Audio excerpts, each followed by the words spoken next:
V Celju je potekal šaleški derbi med domačo ekipo in velenjskim Rudarjem. Prva akcija že v drugi minuti, domiselna kombinacija nogometašev Celja, do strela je prišel Valon Ahmedi, a na koncu na pravem mestu gostujoči vratar Rozman. 8. minuta, nova priložnost, tokrat za gostujoče nogometaše, po podaji Kociča je streljal Firer, a na pravem mestu Kotnik, potem pa žoga mimo vrat celjskega vratarja.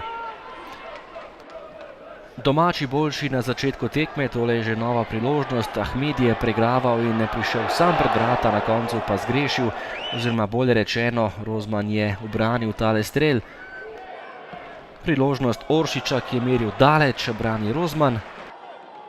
Nato se je znašel še v vlogi podajalca, Oršič podal pred vrata, kjer je bil Verbič in imel dve izjemni priložnosti. Takole kombinacija Celjanov, prvič brani vratar Rozman, drugič pa je žogo Verbič poslal visoko čez gol.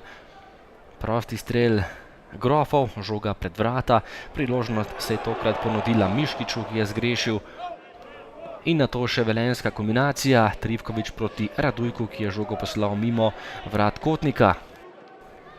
Po dobre pol ure igre pa je padel prvi zadetek, lepa akcija domačinov, podal je Ahmedi, Verbič je podaljšal žogo proti Saniju, ki je zatresel mrežo za 1:0.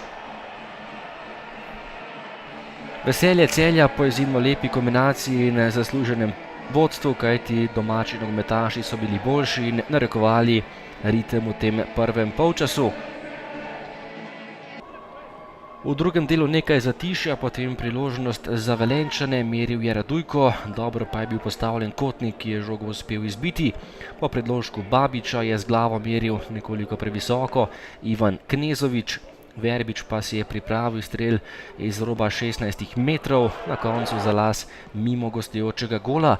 Vendar Velenjčani so igrali bolj pogumno v drugem delu in po tej sijajni kombinaciji zabili gol. To je bila dvojna kombinacija Firerja in Jeliča, na koncu pa gol za 1:1. Dragan Jelič se je veselil zadetka in izenačenja v Celju.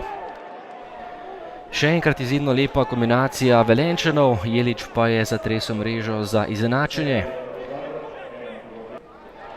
Do konca še ena priložnost na vsaki strani, najprej je Oršič podal žogo pred vrata, kjer je posredoval Klinar, veliko priložnost pa je zapravil Sani, ki ni najbolje streljal in ostalo je pri izenačenem rezultatu. Potem pa še priložnost Radujka, ki je meril previsoko in tale dvoboj, tale derbi Šaleške kotline se je končal neodločeno 1:1.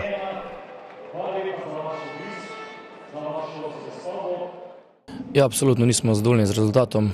Mislim, da smo v prvem polčasu si spet priigrali kar nekaj lepih zrelih priložnosti. Žal nismo realizirali. V drugem polčasu nekako smo šli v to, da dosežemo čim prej zadetek, spet imeli 2-3 priložnosti.